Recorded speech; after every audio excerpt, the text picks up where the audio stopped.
Are you a B2B consultant or executive coach who feels compelled to fill every silence inside of a sales conversation? My recommendation?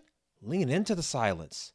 Let them explain their problems to you. Now, you can only do this if you're comfortable with silence and you've got documented proof of your results. If you do, keep listening. If you don't, I'd like to help you build those strengths and close large deals faster. You can join my client wait list with a link in the description. Here's what this looks like in practice. Meet Joan Lawrence Ross, an experienced leadership and executive coach who admits, I thought I was clear on my offering until your questions told me I wasn't. Of course, Joan, the expert, is incredibly clear on what she offers. She's the expert.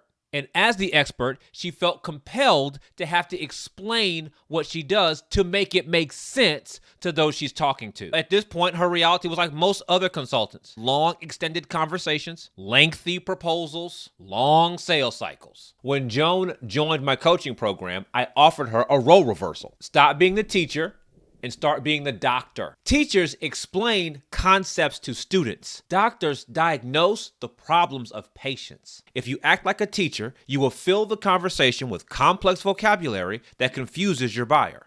When you assume the role of doctor, you use that same expertise to listen and diagnose what they're actually struggling with. But doctors don't treat everything. They have specialties, and Joan needed to know hers. So I had Joan document her best work in a case study, the who, what, when, where, why, and how of her most successful engagements. It revealed her specialty, executives facing high-stakes moments that affect money. Things like board meetings, budget approvals, salary decisions.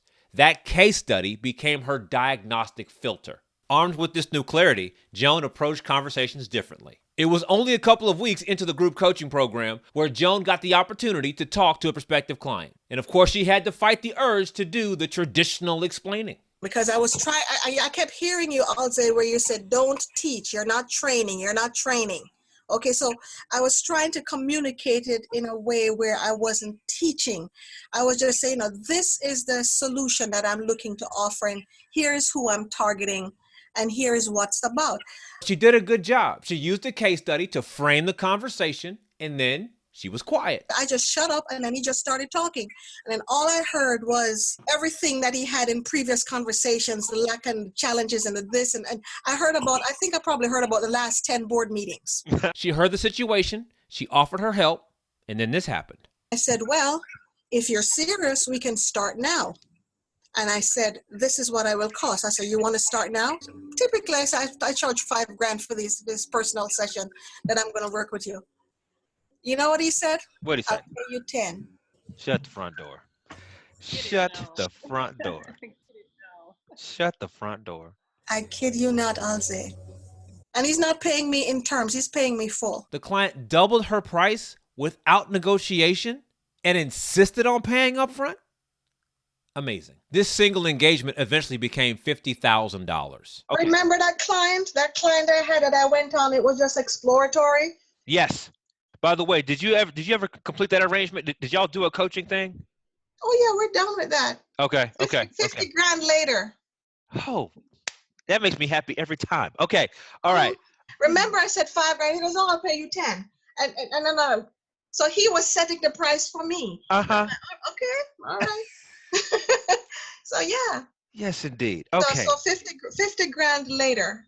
Yeah. So if you felt compelled to fill every silence in a sales conversation, I'm here to tell you, you don't have to do that. But you do have to listen, and you do have to let your documented proof frame your conversations. If you need help documenting your proof and using it to improve your sales conversations, please join my client waitlist at the link in the description. If you'd like to watch another video, this video will show you how to use this case study foundation to attract more clients into your business.